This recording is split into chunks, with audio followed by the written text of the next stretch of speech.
Hey guys, how's it going? Hope you've been well. We are here. We're gonna be talking about the big old tree, the Toyota Sequoia, my 2007 first gen Sequoia that I've had for 1 year. 1 year.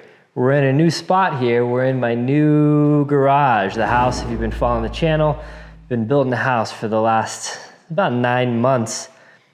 We're pretty much done. You know, there's always a little bit extra you got to do, but all my final inspections are done. I have temporary certificate of occupancy. More on that in a house update video. I'll probably do a house update video next. It'll probably be the next video. And this video is on the Sequoia. Just put these lights in the garage about 30 minutes ago, actually, to film this video. It's probably echoey in here. I am going to be building, so this is just my attached 3-car garage. I am going to be building right out these doors. We've started excavating a separate building. That'll be kind of we'll just call it the LLOD HQ. That'll be a barn / detached garage where it'll house pretty much, you know, most of my vehicles, and I'll kind of build that out to be a place I can film videos, maybe record podcasts, hang out, things like that. But for now, we're in the attached garage where I probably won't film a whole lot in the future, but I figure might as well put up some good lighting. And we got the Sequoia. This is actually the Sequoia's first time, well, since I've owned it, first time being in a garage. I have a lot of vehicles, and I only put, I put Ashley's car and then my nicest vehicles, well, my Tacoma and my GTR, my wrapped vehicles, in the garage. My van is in, the Jayco is in like a covered carport, and other of my cars are under their own car covers, but the Sequoia and the Tundra get used so much these days that they are out in the elements 24/7. So yeah, this 2007 Toyota Sequoia, I've done a couple of videos on it. If you're interested in more, check those out. I won't really dive too deep into what I covered in those videos, but I talk about why I got the Sequoia.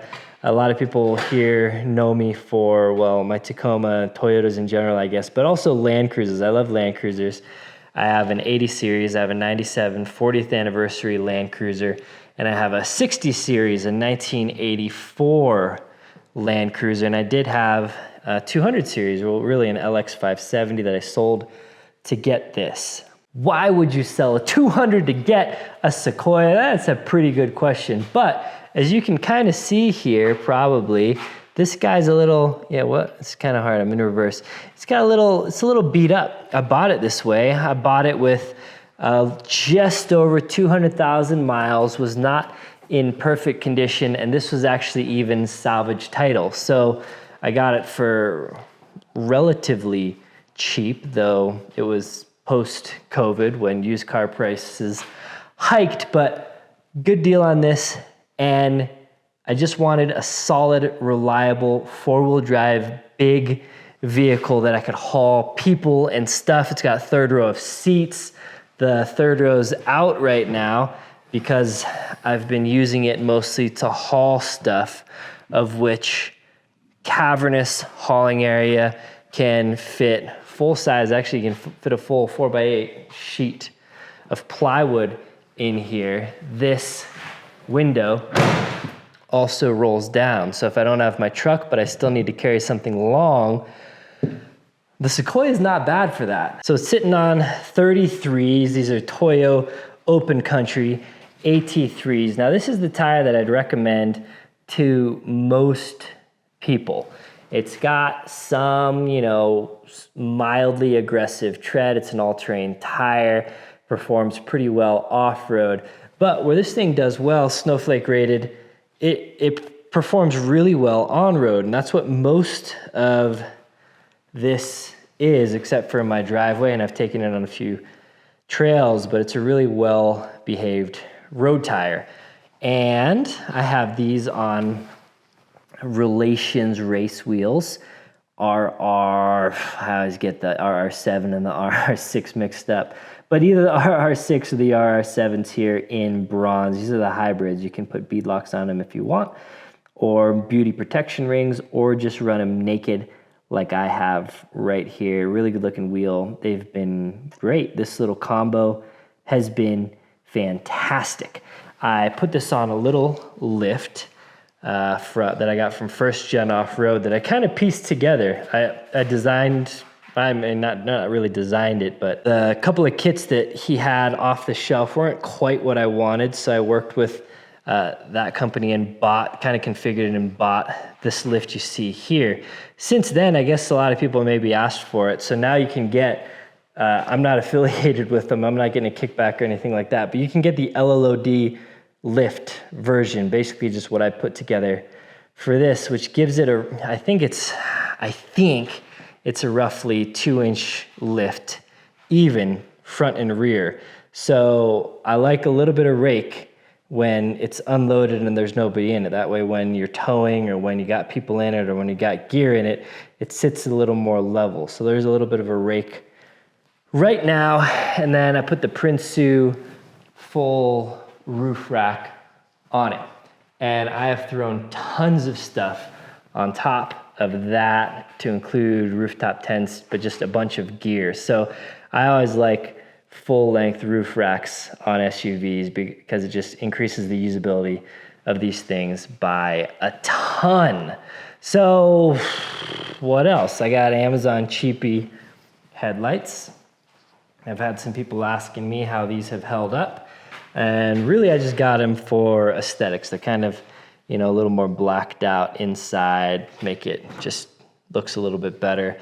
I put just little yellow film on the fog lights, just a little bit to make it look a little bit better. But overall, this thing is very, very much kind of a gray man vehicle, the most gray man of my whole fleet anyway, in that there are tons of these on the road. I go and I drop Isabel off at school and there's like 5 other Toyota Sequoias there. They're really super common, and I live in Colorado. Toyotas and Subarus obviously are very common out here, but this car just blends right in. Nobody really gives it a second glance. I have some people that are like, oh, nice 4Runner, or some people that know about Sequoias and like, oh, it's a sweet Sequoia, but not a very attention-grabbing rig, which I like. Other than adding weather text throughout, I kind of have typical gear loadout in my vehicles. If you watch some of my videos, you'll know that I keep my vehicles relatively kitted,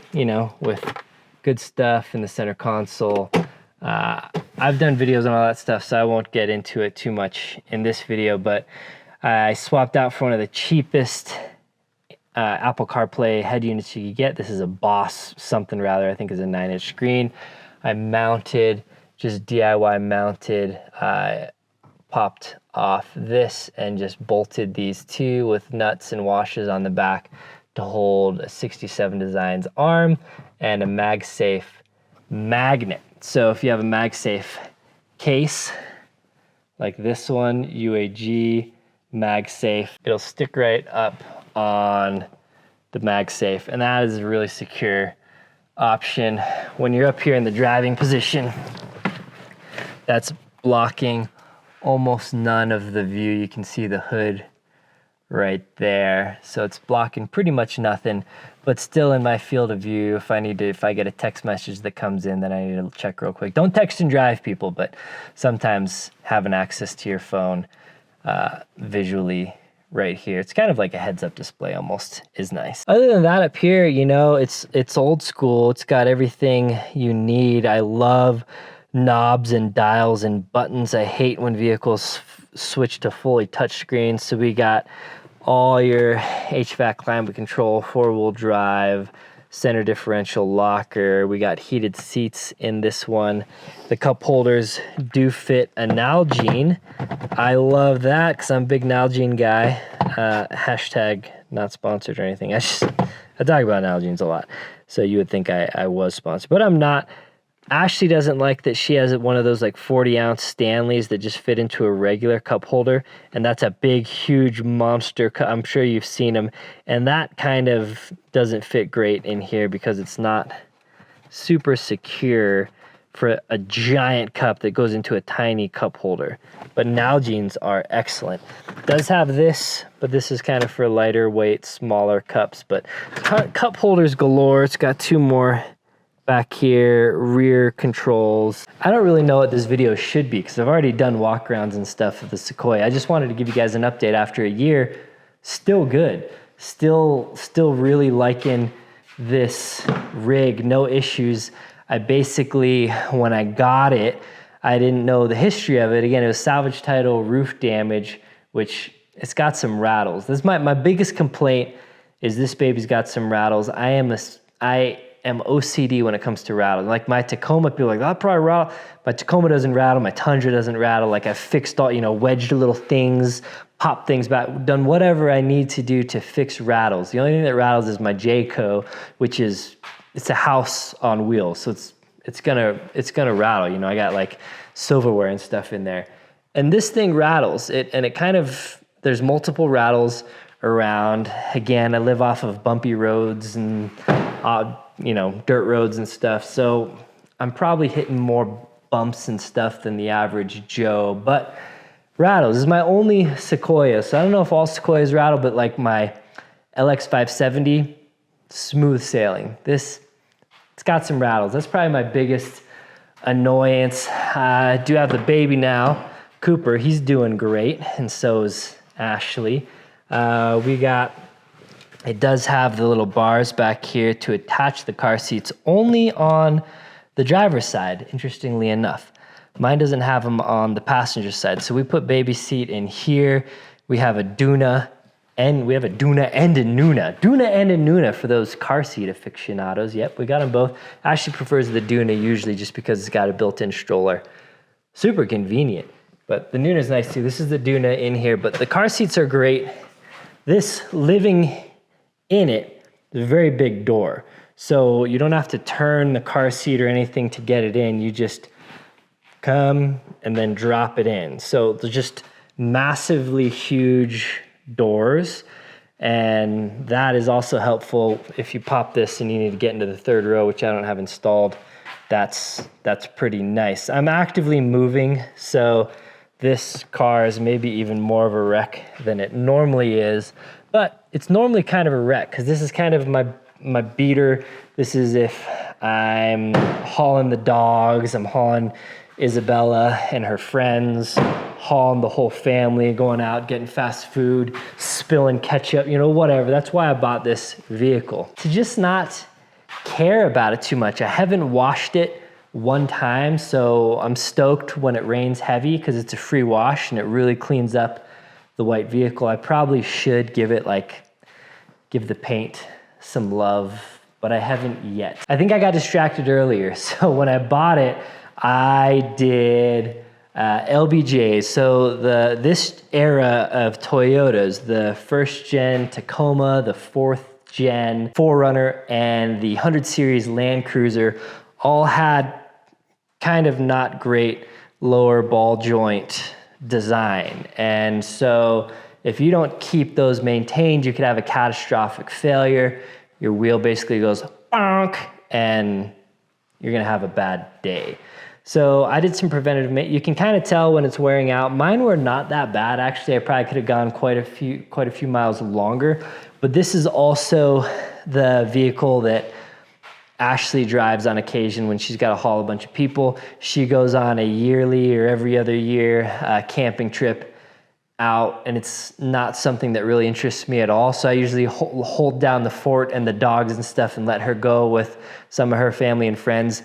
And they just trash this vehicle when they're out there. But it's a handful of hours from home, so I never want Ashley to be stranded in this thing either. So I did a bunch of preventative maintenance.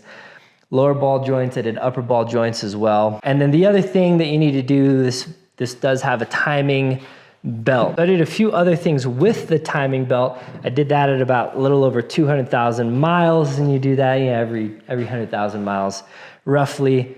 So I did those, and I've done nothing else. I did an oil change when I first got it. I'm about due for another oil change. Actually, I just bought filters, just Toyota OEM filters. I got like 3 of them for $20 $22 or whatever. And for a lot of my higher mileage vehicles, I like to use that, though also not a sponsor or anything like that. So yeah, eventually I'll need to do brakes. So basically what I did was those major preventative maintenance when I first got the rig, that'll mean that I have smooth sailing for the next 100,000 miles. So I feel really confident in this rig.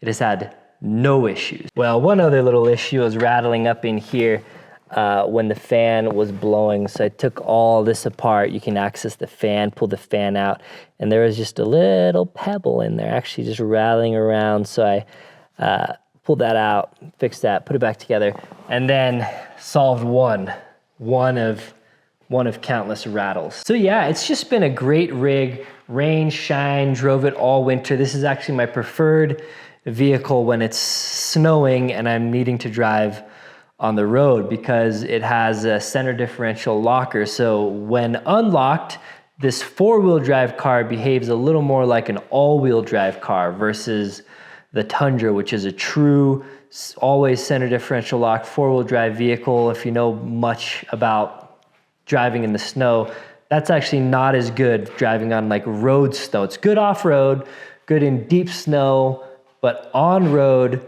you want your center differential unlocked. So this, with the AT3 snowflake rated tires, I have the RTs and like the mud terrains on other vehicles. So this has the best tire in the snow and the best four-wheel drive center differential unlock system of all my rigs. So this is actually the vehicle I drive a lot in the winter when it's snowing and nasty out. But yeah, other than that, you know, back seat, tons of room. This seat can be way back, still tons of leg room here, plenty of room for the car seat. Unlike my Tacoma, Ashley's RAV doesn't have a huge back seat. My Tundra, I got the double cab, so the smaller back seat, and that back seat is very small. So anytime that back seat passenger space is a thing, I go for this baby here. The other thing that happens sometimes is the rear latches go out. Mine hasn't yet, but I did get a subscriber. Well, I don't even know if he's a subscriber, if he just saw my Sequoia video. He sent me out a kit, no strings attached, so I don't need to show this in a video or anything, but I'll throw him a bone anyway because he didn't ask for anything. He just wanted to send this out. So Aired Down Adventures sells a kit. This kit right here that I just haven't installed because I've been mad crazy busy, but that basically gives you a little latch underneath here that sticks out the bottom of it. So you just do that, and so you don't have to worry about your latch breaking. So I need to do that quick before my rear latch breaks, because that's the other thing. Not a catastrophic failure by any means, but something that'll be a pain in the butt. Also, these don't hold anymore, so I've just wedged a piece of cardboard in to push that up, because these basically lost all tension. So this panel was just falling out. So this cardboard wedge is my trick for back here. And this light no longer works. I've tried swapping the bulbs. I haven't taken it apart to really dig into what might be the issue. But that's the other annoyance here, is that this rear light doesn't work. But luckily, I EDC a flashlight all the time, so no biggie there. There are a couple tie down points in the back here. This is a WeatherTech mat, obviously. I live in the mountains of Colorado, so this gets messy back here. So I like having the WeatherTech, and it's big back here. It's nice too, back seats when they're in, there's 2 cup holders on that side, 2 cup holders on that side, 2 cubbies on each side as well. These are pretty worthless. I wish it was like a proper hook or a little D-ring or something on these. I might add something, because a lot of times I'm trying to secure things back here, and that's maybe, you know, some net or something I can put across with this, and there's like a little cover. I don't use any of those things. I just want a couple hooks. I just want a couple hooks, guys. I haven't towed anything with this, though I have pulled people out that were stuck with the hitch and a little Factor 55 dealio I have. I have some med kit and some recovery gear. This actually fits a lot. This area, and then it goes back up in here. So I have air compressor, some tools, first aid kit, and a little bit of recovery gear in there. So I have recovered people, but I haven't done a whole lot more. And there's window control in the car as well. And actually, I bought this off of Amazon. It didn't come with key fobs, so I just bought these and then followed an online guide to program myself. So now I have lock, unlock. I was gonna show you with the key. You can turn the key and the window rolls down, but I can also control it with this. Look at that. So this was like, I don't know, 10 bucks. I bought like a 3-pack of them. I forget how much it was exactly, but programmed them myself. Super easy. You know, it's like a 15-step close it. I forget. I've programmed a lot of these for different cars, so I forget which one this was, but a lot of times like lock, unlock, ignition on, ignition off, ignition on, ignition off, window up, you know, whatever. So you follow a process and then you can program your own keys, but it's kind of nice because now you can open the window with that. And then with the window down, again, you get to breathe all that delicious exhaust fumes that suck back in here. You don't want the rear window open if you're on a dusty road or anything like that, but it's kind of nice for dogs, or it really does get a lot of airflow through here fast. So if you're parked, you know, if you live in Texas, Arizona or something, and it's like stupid hot in your vehicle and you need to cool it down real fast, full window open really ejects all of the air out of here pretty quick. And then again, like I said, you can fit this width, does fit full sheet goods.